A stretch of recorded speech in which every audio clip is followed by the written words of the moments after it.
Previously, in A Charge to Keep, in the first half of Chapter 9, George W. Bush described his epic struggle to win over tort reform.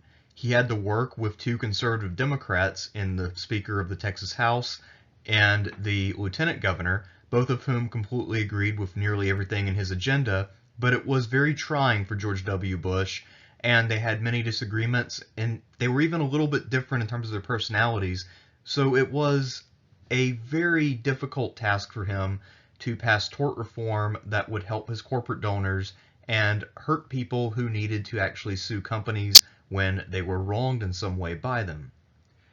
Now that he had finished this epic quest to deliver the goods for his donors, though, Bush could pursue the other parts of his agenda. As we discussed last time, it's very clear from the priority placed on tort reform both in this narrative and in his administration as governor that tort reform was his actual #1 priority. This is why that one guy, the Mavericks owner that we met earlier, I don't remember his name, but this is before Mark Cuban on the team, that guy cut a $100,000 check for George W. Bush. Texas at the time, and probably still now, has no campaign contribution limits for state offices. So Bush's base literally composed entirely of rich people. So now that we have gotten through the #1 priority, Bush can push for all of the other stuff he ran for that he didn't really care about as much. So to resume the text on page 119. With tort reform finished, education took center stage for much of the session. I had campaigned on restoring local control of schools, reducing the regulatory authority of the state education agency, setting high standards, demanding accountability, and injecting competition and choice into the education system. Okay, the last part kind of doesn't fit with the other ones in terms of actually trying to make education better in a serious way. You don't necessarily need competition and choice when it comes to educating children. It's not supposed to be a competitive endeavor. It's supposed to be a cooperative one. At any rate, let's move on. Let's keep going. Let's not get bogged down in Bush here. Or lost in the bushes, I suppose, would be the phrase to use. Separately, an interim committee of the legislature, led by a friend and ally, Republican Senator Bill Ratliff, was drafting language for a major rewrite of the state's education code. So now he actually has a friend, and this guy can be both a friend and an ally, and it won't be weird or trying on Bush because he's a Republican. Mike Moses, who would later become education commissioner but was then still the superintendent of Lubbock schools, served on the committee, as did state representative Paul Sadler, a Democrat from East Texas, who would become the sponsor of the education package in the House. Oh, so at first he sets us up to think, well, now things are going to get contentious now that we're moving on to education, because people really get upset about, what their children are taught in school. But no. It will not get contentious because, once again, the Democrats are completely on board with what Bush wants to do because Texas is trending right, and most of the Democrats in office are very conservative and more or less indistinguishable from Republicans on a plethora of issues. So once again, Bush's legislation would be largely passed by Democrats. So you can see how the tension is rising and how this is going to be another epic struggle to pass reform. It's hard to imagine two more different legislators than Bill Ratliff and Paul Sadler. Both are from East Texas. Both are hardworking and intelligent, but the similarities pretty much end there. Bill Ratliff is the gray eminence of the Texas Senate, a calm, ramrod straight, low-key Southern gentleman affectionately known to his colleagues as Obi-Wan Kenobi, after the wise advisor in Star Wars. I do appreciate that George W. Bush had to explain a Star Wars reference. I suppose upon further reflection that most likely a lot of his supporters were pretty old and would have still thought of Star Wars as some new trendy thing, even when it was coming back in 1999 and it would be all over their TV screens, and the ads, for the movie. Paul Sadler is a scrappy and fiercely independent trial lawyer, stubborn and known for an insistence on doing things his way. Because, trial lawyers, maybe a couple of them are okay, but as we discussed last time, clearly they are the embodiment of evil. How dare a lawyer who is trained in debate appear in a courtroom and debate people on the law. I mean, lawyers are supposed to meet with each other in private and sign documents. Either that or talk to people who don't know the law and cajole and threaten them into signing documents that work against their own interest. I mean, obviously, that's how lawyering is supposed to be done in the Bush world. Get with the program, people. Of course, also the opposite of a trial lawyer is one of the corporate settle out of court experts, I guess. And if Paul Sadler had been one of those lawyers, then maybe Bush would have been better friends with him and would have respected him even more. They spent thousands of hours in committee meetings and hearings. I met regularly with both Sadler and Ratliff. I would invite Paul over to the governor's mansion. We would talk for hours. We had a different political philosophy, but we shared a strong commitment to public schools, and we wanted excellence for every child. But you just said you wanted competition, George. You don't really give a shit about public schools. The end result was the Ratliff-Sadler bill, the first complete overhaul of the Texas Education Code in almost 50 years. It was a massive, masterful job. The new code is both strong and flexible, I said, commending legislators for their work. It is strong because it sets clear education goals and holds school districts accountable for achieving them, and it is flexible because it lets local folks chart their own course to excellence. I like to say it offers a menu of opportunity to parents and teachers and educational entrepreneurs. Now, of all the groups just mentioned, parents, teachers, and educational entrepreneurs, which group do you, based on what you know about George W. Bush, think that George W. Bush was really pushing all this shit for? If you chose educational entrepreneurs, you know you're Bush. Those who don't like the status quo can set up a charter school, attend a different public school, or, in the ultimate reform, have an election and form a home rule education district declaring independence from state authority. That is an interesting concept. I really wonder if anybody's ever done that. I imagine it's had to happen at least once in the last 20 years, assuming it's still on the books. Assuming that also got passed, we'll have to see. But yeah, if anybody knows, let me know about that. I'd be curious. The session was a successful and substantive one that achieved fundamental reform for Texas. The morning after it ended, I awakened to a lousy headline in the Dallas Morning News. It made me furious. Governor views legislative session as personal victory, it said. To the contrary, I worked hard throughout the session not to take credit, but to share it. I called my communications director before 7 a.m. and wrote a letter to the editor the very same day. Your headline and front page story attempting to give me credit for the success of the 1995 legislative session missed the mark. As I've said repeatedly, no one person deserves credit for the success of this legislative session. All corporatists were united in these great goals of privatizing parts of education and passing tort reform to favor the large companies who do wrong by consumers. He did not put that part in the paper.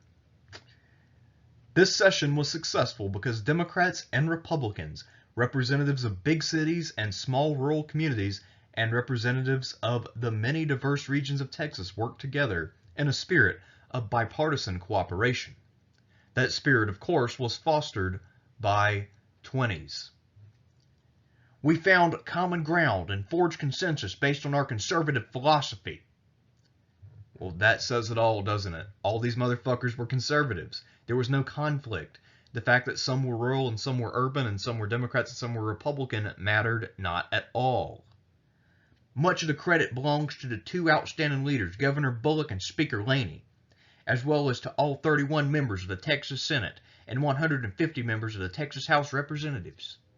The people of Texas told us they wanted better schools, tougher juvenile and criminal justice laws, a reformed welfare system, and fair tort laws. I'm sure that everyone was clamoring for tort reform. You know, the sexiest part of Republican politics in the 90s. The part that got listeners a rush to be like, I wasn't too sure about the anti-abortion stuff, but now that he talks about torts, sign me up as a ditto head. The people of Texas can be proud of that working together, we delivered. Early on in this video series, I did warn you that there are long stretches of time in this book where basically nothing happens. We're about to enter one of those stretches. After the session, I set up a series of bill signing ceremonies in members' home districts. I traveled to San Angelo, home of the chairman of the House Appropriations Committee, to sign the state budget. I signed the juvenile justice laws in the Dallas-Fort Worth Metroplex, the home of Republican committee chairs Toby Goodman and Chris Harris. It was a way to share credit, to bring praise and attention to the work of legislators in front of their friends and supporters and local media in their hometowns.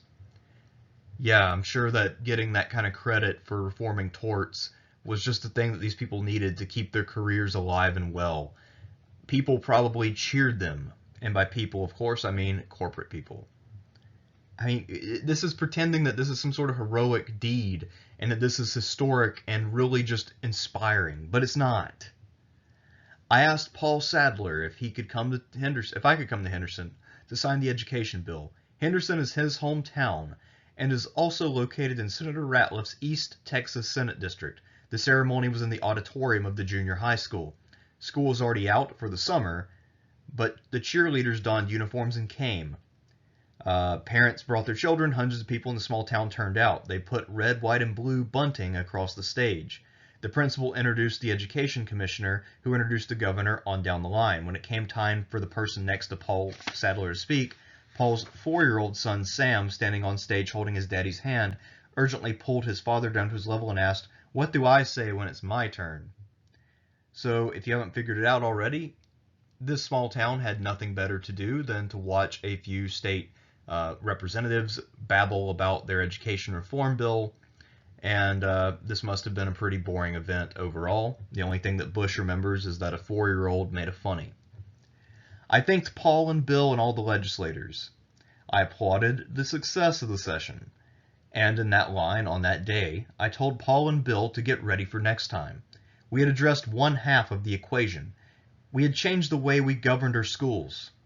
During the next session, we needed to fix the way we funded them.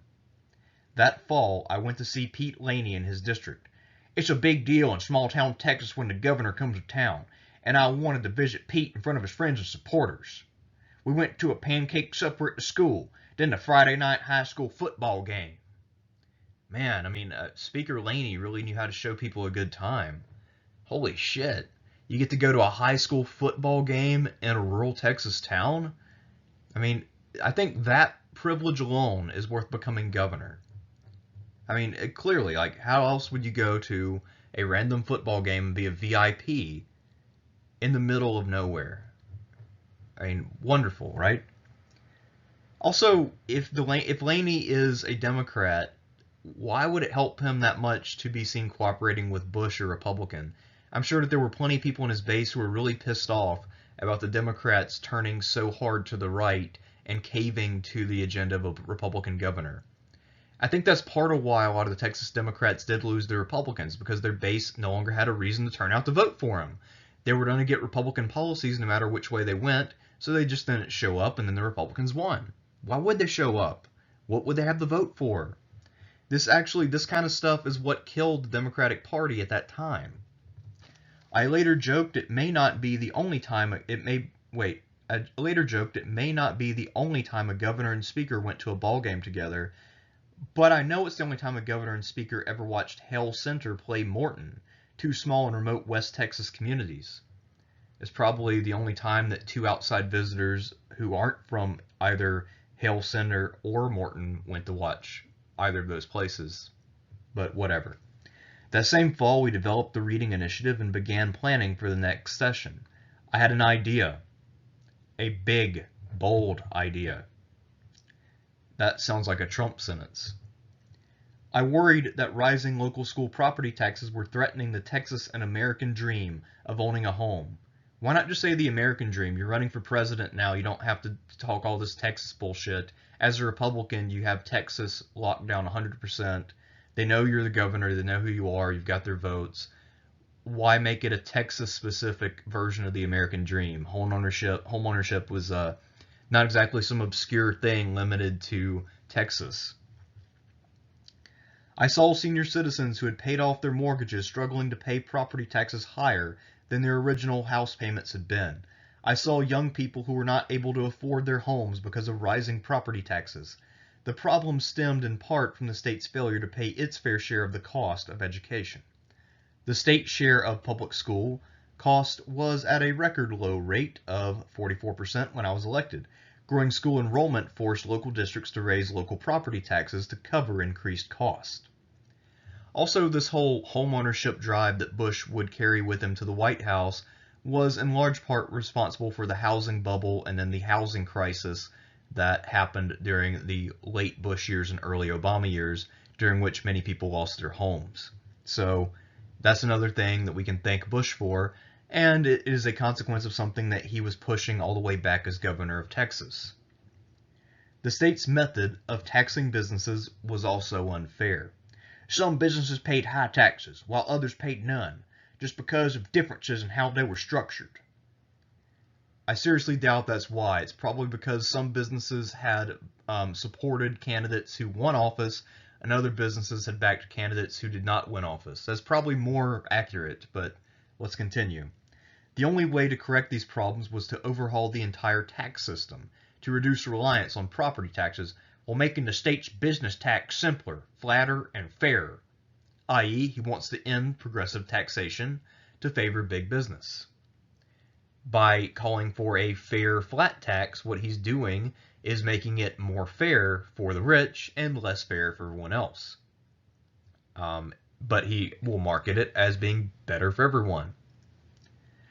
Everyone told me my idea was too ambitious and too bold. People who play with taxes get burned, warned Cliff Johnson, a wise and cagey former state representative who worked on my staff during my first legislative session. Things are going good. You're crazy to take on tax reform. I like the idea that taxes are this one issue out of all of the potential issues that somebody could take on that will really burn you. The thing that is almost too hot for TV. This thing that is so controversial that it's almost unfathomable. Almost everyone's view was that I had built up a lot of goodwill and I should not risk it. I had a different view. I believe you have to spend political capital or it withers and dies. Here I agree with George W. Bush. I think that the concept of political capital is complete and total bullshit in terms of it being a limited thing that you exhaust after your first 100 days or first year in office or whatever it may be. The idea that you only have so much capital and that you can only do just a couple of things is largely just an excuse for people who don't accomplish things to justify their failure. So Bush understands something, and that is something profound when it comes to political capital. He will make this point a few more times in this chapter, and I'm going to highlight it every single time because there are actually a few lessons in this piece of shit book, and that is one of them. And I wanted to spend my capital on something profound. Well, his idea of profound and mine vary greatly, but I actually agree with the sentiment. I didn't come to Austin just to put my name in a place card holder at the table of Texas governors. I came to do what I thought was right for a state I loved. And I thought the way we paid for our schools was dead wrong. I wanted to cut local school property taxes, increase the state's share of education funding, and make our tax system flatter and fairer, all in one big package. We spent much of 1996 developing the plan. My staff assembled a working group that included representatives from the offices of the Lieutenant Governor, the Speaker, and the Comptroller. Later, I appointed a citizens committee that conducted 14 hearings across the state to seek public input and mobilize support. I imagine what he might have been banking on was trying to call up the libertarians and getting them to come out in force and make a lot of noise, which is something that libertarians are good at, even though they're few in number. I mean, libertarians are huge fans of things like flat taxes, and they, of course, have a tendency to be extraordinarily loquacious about any and all of their opinions on why we have to starve the beast, or why progressive taxation is theft, or what have you. By November, Budget Director Albert Hawkins brought me good news. The combination of a growing economy and good fiscal stewardship from our state agencies meant the state would end the year with $1 billion in surplus funds. I viewed it as a down payment toward fundamental reform, an opportunity to make the tax reform package an overall tax cut package as well.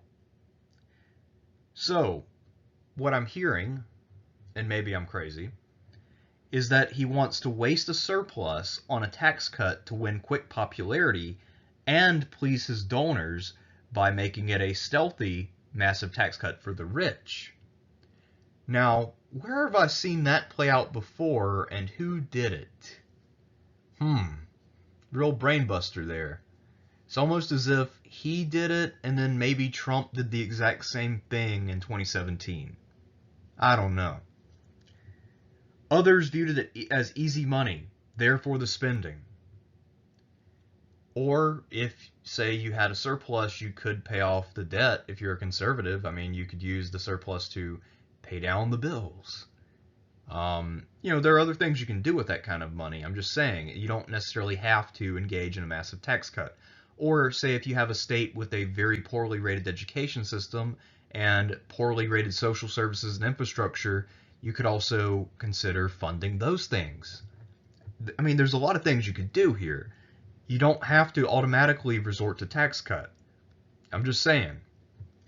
I decided to seize the money and freeze any plans to spend it by having a news conference to announce that the budget I would present to the legislature would include a $1 billion tax cut.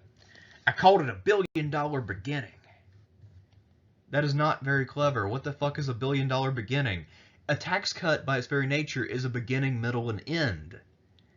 It's a very simple form of government policy. There's not a middle or end of a tax cut. It just is a thing that happens. It's an event, really. It's not part of a larger plan, usually. Texas state government has achieved substantial savings during the last 2 years, and we expect that trend to continue, I said. By holding the line on spending and insisting on leaner and more efficient government, we can raise the state's share of funding for our schools while lowering taxes for Texans. I view this as a down payment toward what I hope will be an even more substantial property tax relief during the legislative session. Why not redirect a lot of the funds you already have through the surplus to education, and then use that money to offset property taxes? Again, call me crazy, but it seems like that's the obvious solution, and a far more obvious move than doing a massive tax cut and then doing separate legislation to try to alleviate property taxes. I mean, it seems like a solution just arrived at your door unexpectedly, and you instead went a different route. Counterintuitive, and it also shows that he is just there to cut taxes for rich people. Once again, tort reform protected rich people from legal penalties for their actions, and now the tax cuts will protect them from having to pay their fair share of taxes, and having to pay into the system that ultimately supports their operations. Publicly, legislators were cautious. Privately, a few of them were furious, and my announcement provoked a mini feeding frenzy among the press. No one was accustomed to a governor taking the lead on a budget matter. How could I possibly know the money would be available? Surely I was going to hurt schools, cut programs, do something terrible and drastic. As you read on, tuck away in the back of your mind that at the end of the session, when we cut taxes by the $1 billion outlined in November, it would be characterized as an easy task. You already said that you had a conservative majority and that all the people in the state shared your conservative philosophy. Where is the conflict? The thing they were pissed off about was procedural, and that is so typical of the neoliberal era as a whole. People get really, really upset about procedural errors and minor things because they have no major things to think about. That's why they were pissed off. They felt like you were usurping their authority. They were worried about the authority of their little part of government. That's something that they're very serious about.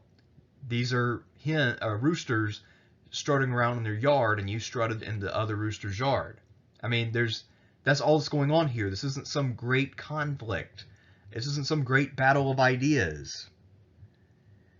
I mean, and also, if all these people are taking massive amounts of corporate cash, they're all conservative leaning, how hard could it possibly be to get them to pass a tax cut that benefits more than anyone else rich people? I mean, come on now. How gullible do you think we are?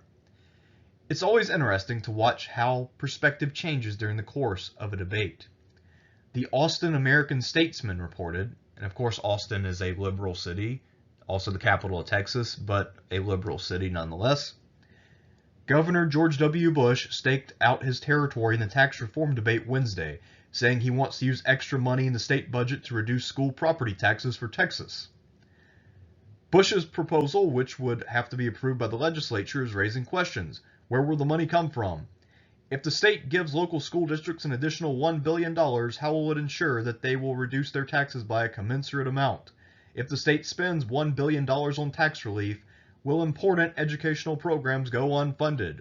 House Speaker Pete Laney, Democrat from Hale Center, questioned whether the governor's budget projections are overly optimistic.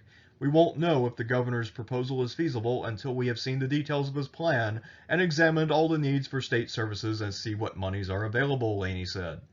Lieutenant Governor Bob Bullock, a Democrat who presides over the Senate, said demands for money will be great as the legislature makes its appropriations decisions for 1998-1999.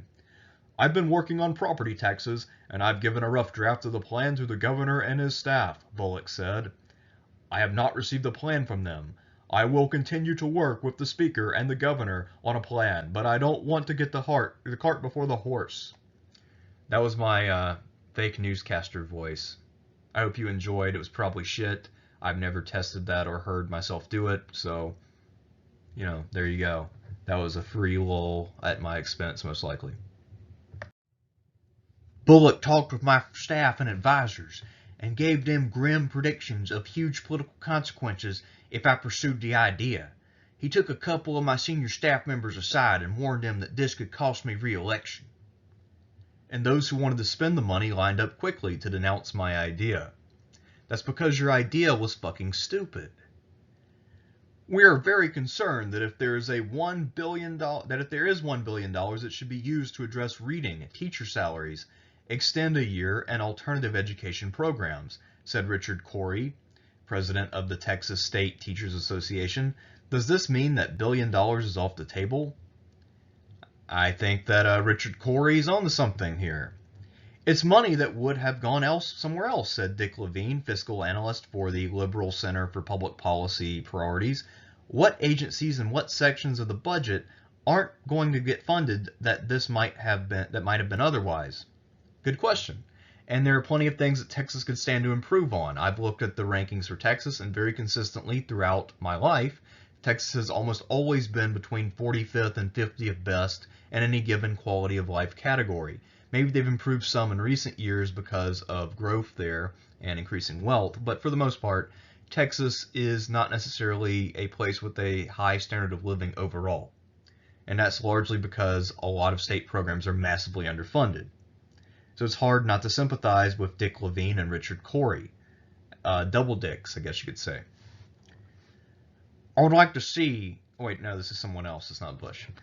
I would like to see him take that $1 billion and do something in the way of health insurance for school teachers, said Doug Rogers, executive director of the Association of Texas Professional Educators.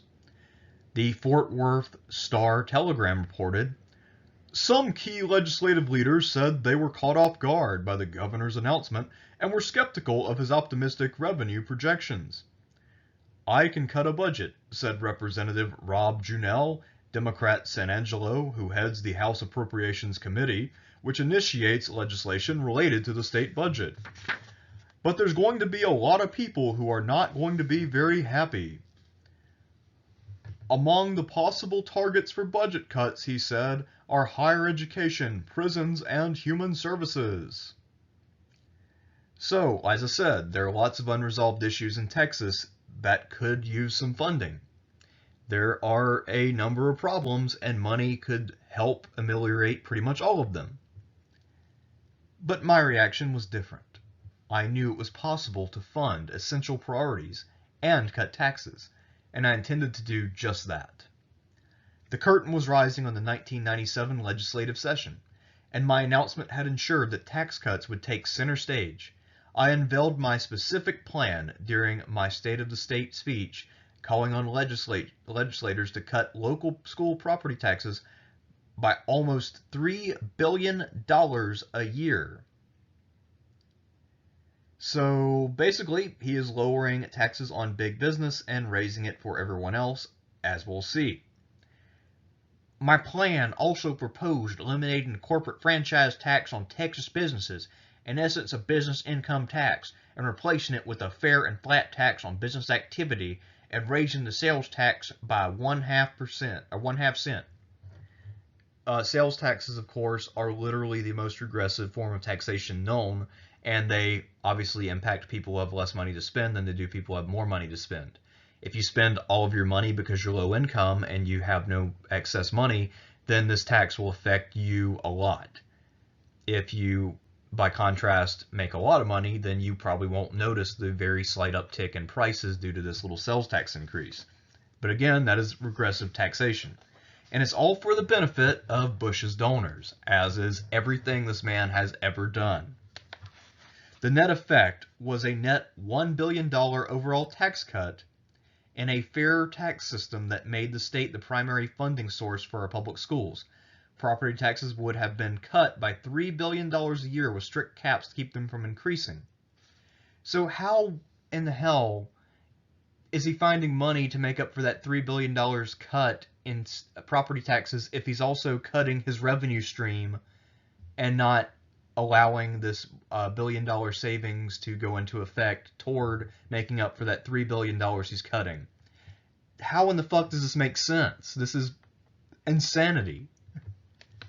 The new business tax I proposed was capital friendly, with a flat low rate of 1.25%, a generous $500,000 small business deduction, and a 100% deduction for capital investment to encourage job creation.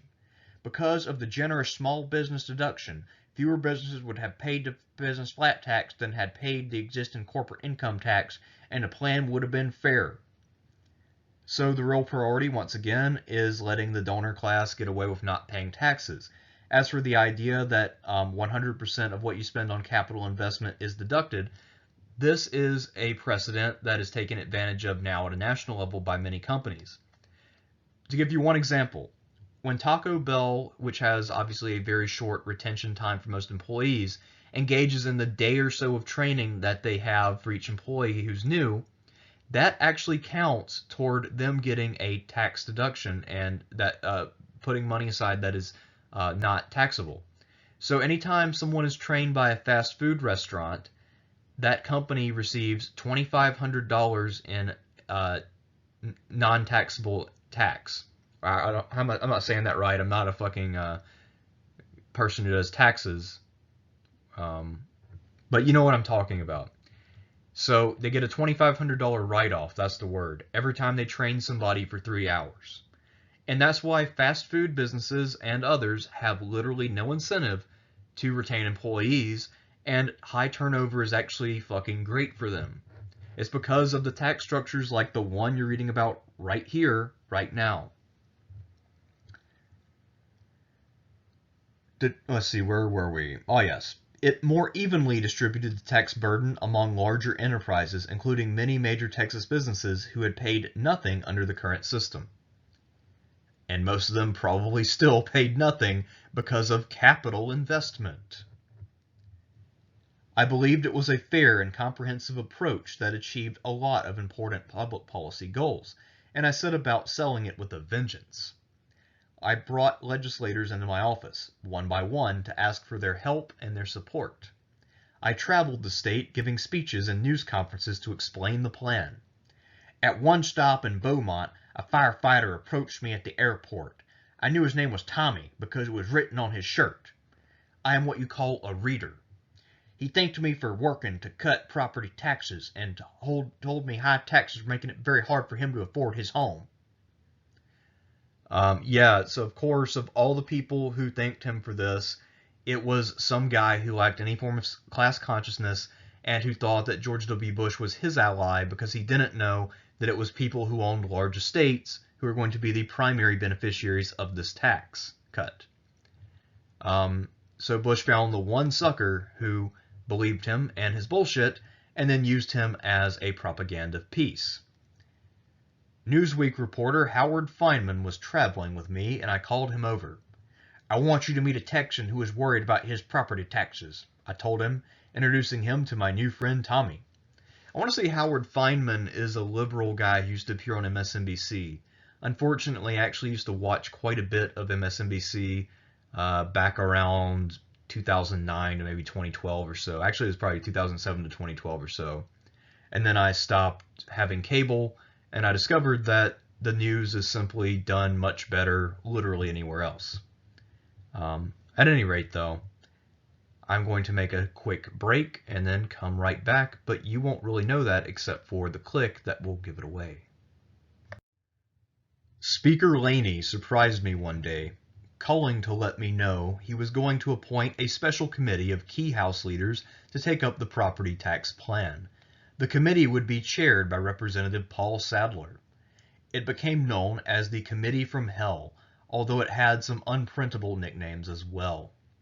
Lobbyists and staff members soon dreaded attending the meetings, or even worse, being called to testify because they were grilled. Of course, Texas politicians are notoriously dumb.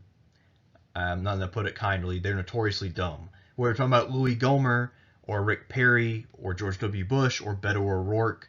It seems like Texas really does not produce very many leaders who are on the up and up. Most of the leaders who get things done tend to stay in the shadows, but the people who come out and present themselves to the nation, not the smartest. So of course, if they have to answer tough questions, they're going to be in a world of hurt. Committee members worked tediously, laboriously, and studiously, examining the Texas tax code. I tried hard to convince the members that a flat tax was needed, but they soon shelved my plan and wrote a different one of their own. So this is what we call a virtue signal to libertarians and hard-right conservatives. Bush is trying to simultaneously in different parts of his book present himself as someone with a few moderate leanings, but also to shore up his conservative bona fides beyond any shadow of a doubt. One of the problems that he faced in 2000 is that Al Gore was running very much as a centrist, and in order to create any separation at all, he had to give indications here and there that he was actually a solid hard-right conservative. Well, this is one of the attempts to do that.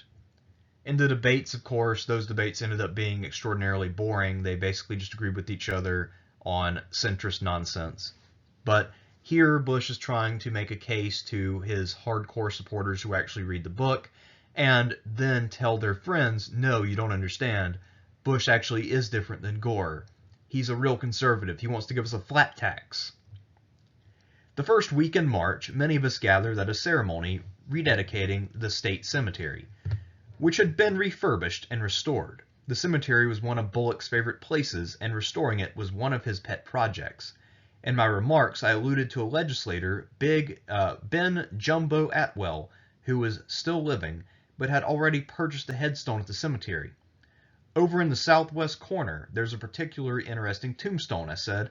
The epitaph reads, lawyer, legislator, and author of tax bill.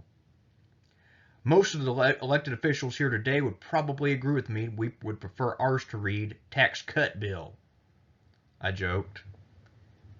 Yeah, I mean, he had to write I joked, so that way you would get this tedious ass joke that was only for politicians of a conservative bent and was really not funny or interesting at all. And also, if you're at a cemetery, isn't it supposed to be kind of solemn? I don't know. This whole episode is weird, and there are just details in here that are cringy at best, and I don't understand why they're in the book. I feel like this book could have been reduced by a solid 50 pages without losing anything.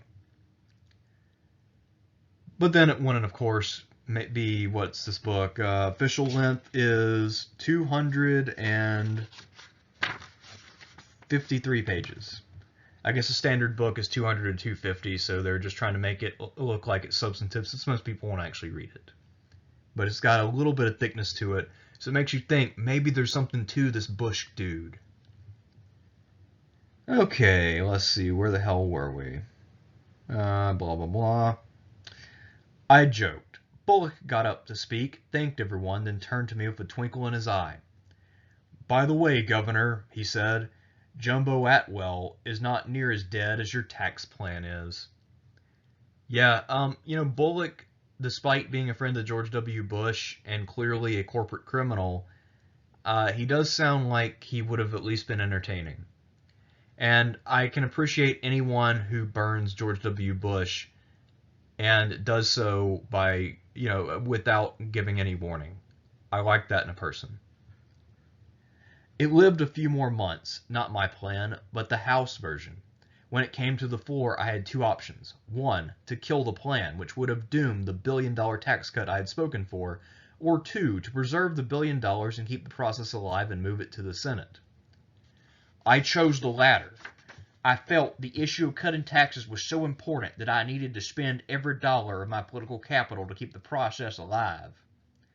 So again, George W. Bush takes a massive risk, but notice who he's taking the risk for. Big business. The rich. Those are the people he fights for. That is his base. At no point during his 8 years as president or 6 years as governor did George W. Bush ever do anything that would have jeopardized his position on behalf of regular people. That is not a George W. Bush thing to do. Bush was an elitist, no matter what he might say about himself, and no matter how plain-spoken he may sound. This man is an elitist. He only cares for the rich.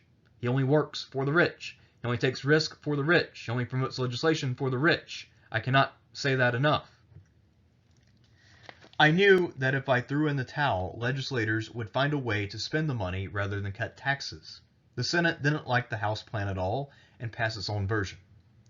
Finally, it all came down to a meeting in my office. Bullock was there, and Laney, and state and Senate leaders Teal Bivens and Ken Armbruster, and House leaders Paul Sadler and Mark Stiles, and some of my staff. Why did he have to name every person in the meeting? Who gives a shit? Other members came in and out. And then he doesn't provide names. I mean, if you're going to go the detail route, go all the way. Or just say, I met with senior officials and people who were big players. I mean, fuck, just get to the point. We worked until 11 o'clock p.m. on Friday.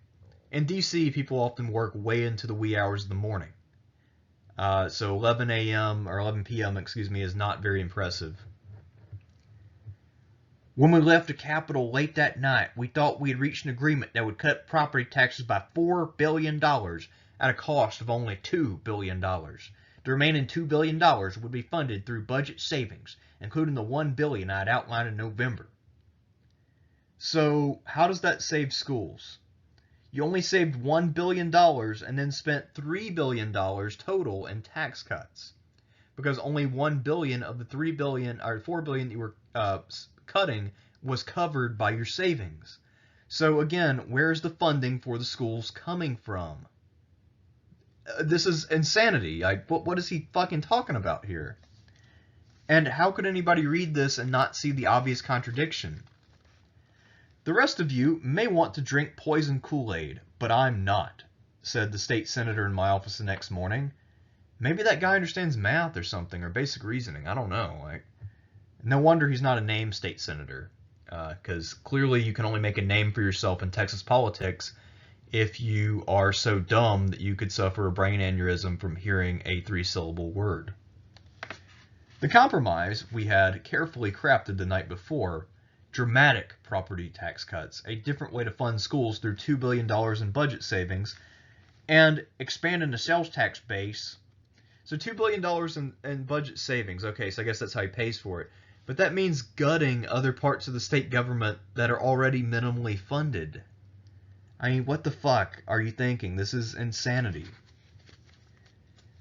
Bullock called state senators in, and he and I met with them one by one in the back room of the governor's office to see if they would support the plan. One by one, they would not. It was the most dramatic and most disappointing. By early afternoon, it was clear that we could not get the votes we needed to pass sweeping reform. But there was a silver lining. Legislators would agree to cut property taxes by the $1 billion my budget director had originally identified, and the cut would be especially significant for people on the outskirts of poverty, people with low incomes and senior citizens living on fixed incomes. George, aside, you realize that one of the things that makes poor people poor is that they don't own property, right? I mean, generally speaking, people who are poor do not own very many things. Poverty speaks to their material well-being, and one sign of material well-being is owning things. Therefore, people who are poor tend not to own very many things. You get how that works, right? I mean, on some level, you have to understand that. So the people that you're helping are not really all that poor. Now, maybe they're not ultra wealthy, but they're not fucking poor. And again, I'd like to see some elaboration on how this actually helps people down the income scale and why you would sign off on something that would do something so unthinkable. I went before the press to face the music. I started by thanking Lieutenant Governor Bullock, Speaker Laney, and all the legislators who had worked so hard. This issue was enormously complex, I said. How? It's not that complex. You wanted to cut taxes. And you wanted to do it by using the excuse of having a surplus, but then basically either creating a deficit or just gutting things that people might otherwise need. That's not complex. The people who you worked with and who rejected your plan understood the problem. And they knew it would be political suicide, and they didn't sign up.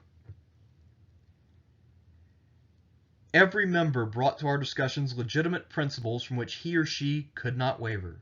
Despite the hard work of a lot of people and the direct involvement of leaders of the legislative and executive branch, I am disappointed to say that we simply cannot get the votes to pass this plan. We still have the opportunity to cut property taxes this session, in a smaller way, but in a way that is real and ongoing. We have $1 billion in savings from a leaner and more efficient state government. I ask the legislature to join me in giving that $1 billion back to the people of Texas. I thank all the members of the legislature, and especially the conferees, who wrestled with difficult issues in a respectful and courteous way. We all worked hard for what we thought was right, and we can join together to give Texans a $1 billion tax cut, an accomplishment we can all be proud of. That's not an accomplishment, really, especially when you set your sights so high and you settle on doing something very basic that you could have done easily from the outset. So, yeah, this is not a major accomplishment like he's trying to claim. And also, he likes to talk a lot about how difficult his job was, but then he said that everyone wrestled with these difficult issues in a respectful and courteous way. If people had been really legitimately upset and the stakes had been truly high, I doubt that everyone would have been keeping their composure. So, again, this passage is kind of self-revealing and self-defeating. We passed a $1 billion tax cut, which allowed us to triple the homestead exemption from local school property taxes to $15,000 from $5,000. So, bold agenda became a rather droll adjustment to the tax code. Did the state make up the education shortfall, though? A question that Bush will never answer. We'll never know if schools were ever actually properly funded, or whether he really did anything of substance here. But, of course, Bush doesn't give a shit about doing substantive things. He cares about alleviating the tax burden on wealthy people who vote for him. It cut Tommy's taxes by almost 30%. Well, as long as it cut Tommy's taxes, I mean, I think that's all that really matters. I was worried about Tommy. The guy's a firefighter who was in the airport, if you recall.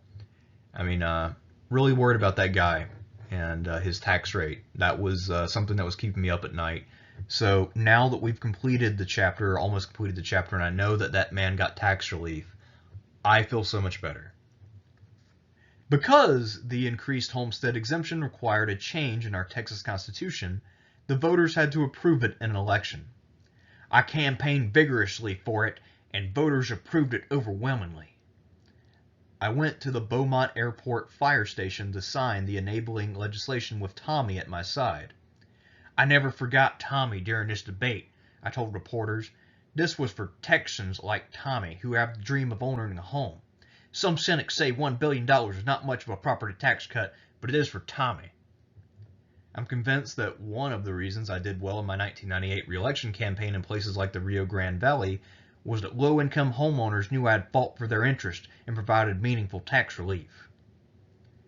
So, yeah, it was a tax cut that could help anyone owning or about to own a home. It was obviously popular, and if he's talking about campaigning for it vigorously, where was the difficulty of the sell? Because actually what the legislature forced him to do was take up a message that would be much more popular than his tax plan would have ever been. So they turned Bush into someone who actually did something for common people. They made him something that he would have never become on his own initiative. A Republican who could actually claim to have done something that helped someone else in a substantive way. I'm glad I tried the major overhaul. I wouldn't do it differently. I did learn some interesting lessons. You wouldn't do it differently? I mean, you failed, dumbass. Why would you not do it differently? I mean, if you know that, if you went back in time and you already knew the results, if you did that series of actions, why would you still perform that series of actions if they did not give you the results that you wanted? Riddle me that, Batman. I mean, what the fuck? First, it's hard to win votes for massive reform unless there's a crisis. Again, the wisdom of George W. Bush at times is startling. And of course, as you know, he did exactly that as president in a little ditty known as the Patriot Act, which he passed when Americans were freaked out about Islamic terrorism, and which remains with us to this day. All of our phone calls are being monitored, and I'm sure that because I've uploaded some sharp opinions on YouTube, there's probably a file about me somewhere. But whatever. At least he failed in most of his other schemes, I guess. But yeah, he did use the crisis to both pass the Patriot Act and invade Iraq for no fucking reason. So this is a lesson he knew well coming into the presidency, and I don't think anyone can try to excuse him of being an innocent when it comes to he was talked into making a bad decision by his corrupt neocon advisors. George W. Bush is a terrible person on every level, and he is responsible for every action he ever took. Full stop. If the courts had declared the school funding system unconstitutional, we would have been under the gun. So you were worried about that, which implies to me that there might have been a problem somewhere. I would like to hear more, but of course he's not going to tell us more. With no consequences for inaction, action was difficult. I mean, there's always consequences for inaction. It means that you don't get something done that you want to get done. I mean, that's a consequence, right? The status quo is powerful, especially juxtaposed with fear of the unknown. So I agree with that, and I think that's also part of why the Medicare for All fight has been so tough, and why even the Obamacare fight was such an uphill struggle, with Republicans talking about death panels and not being able to choose your own doctor.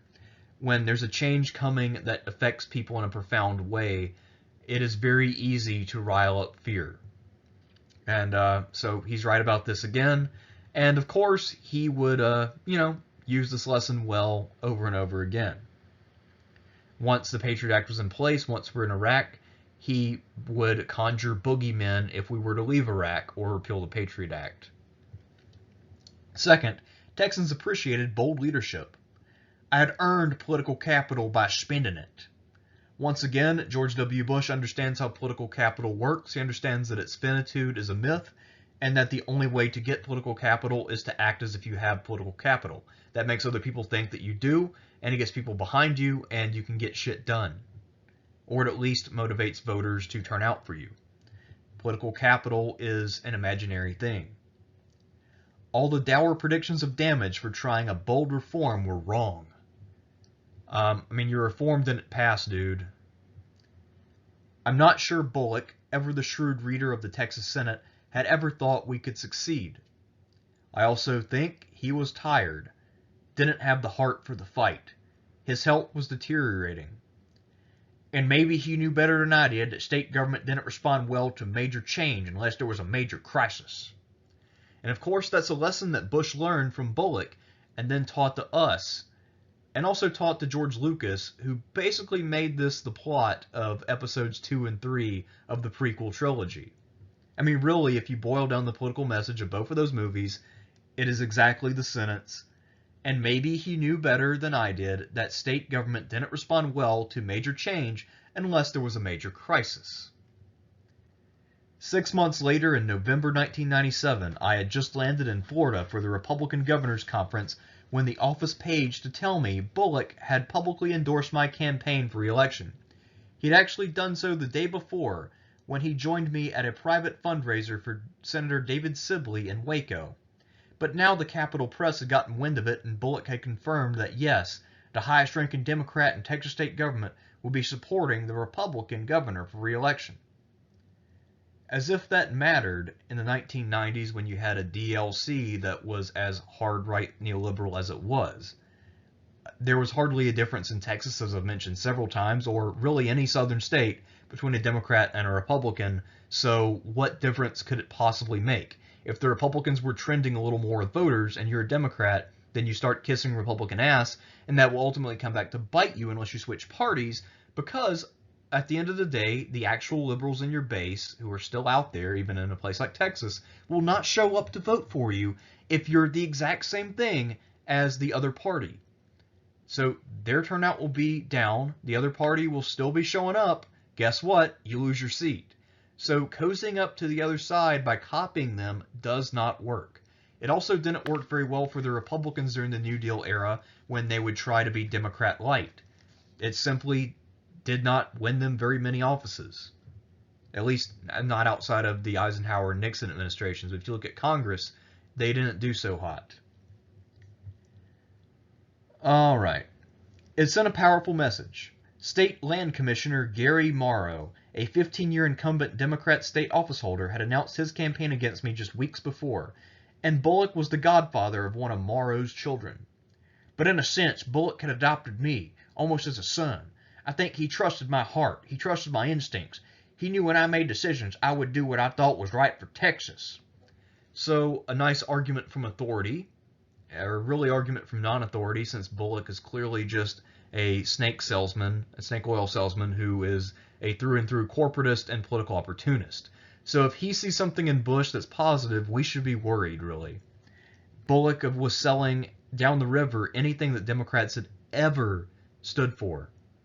So all the little things that people like Ann Richards did that actually made the state a little better, Bullock was selling all that shit down the river to save his own skin, even though the guy was super old, and if he was being honest with himself, knew he'd be dead in probably 5 or 10 years at the max.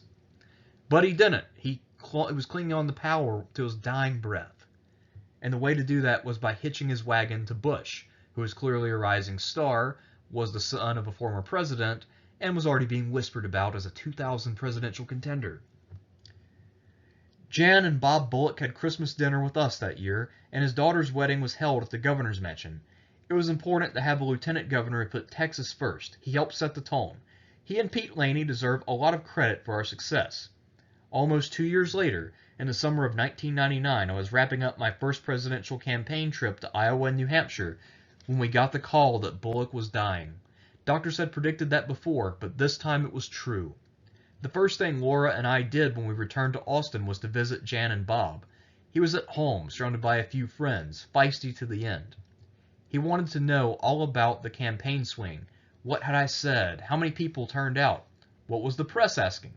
He wanted to know why I didn't smile in the photograph on the Newsweek cover.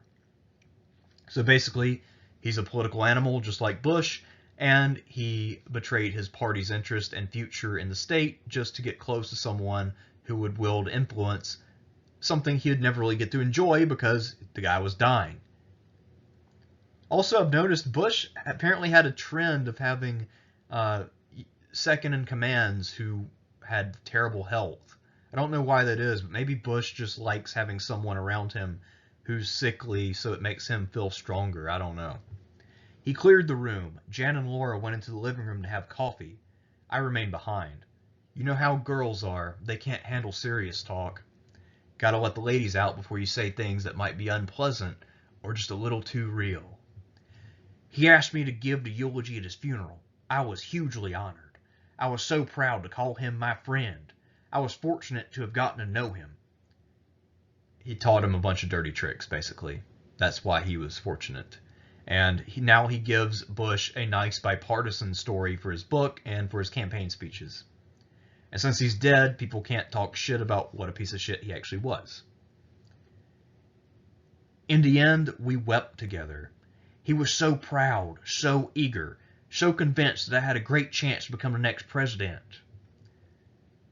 Again, so you made a friend who's ideologically identical to you and stands to gain by hitching his wagon to your horse. This is not an inspiring tale. The guy you're talking about was clearly garbage, just like you. There's nothing inspiring here. He had told friends that he looked forward to watching me take the oath of office.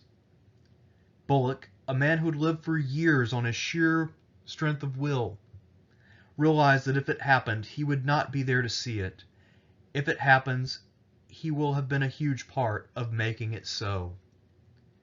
So, everyone, Bush had a friend who came from a different party, was of a different generation.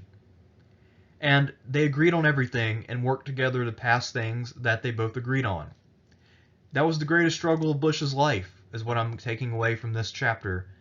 And the loss of this old man who probably smoked like a freight train and clearly claimed to love eating unhealthy food was such a shock to Bush's system.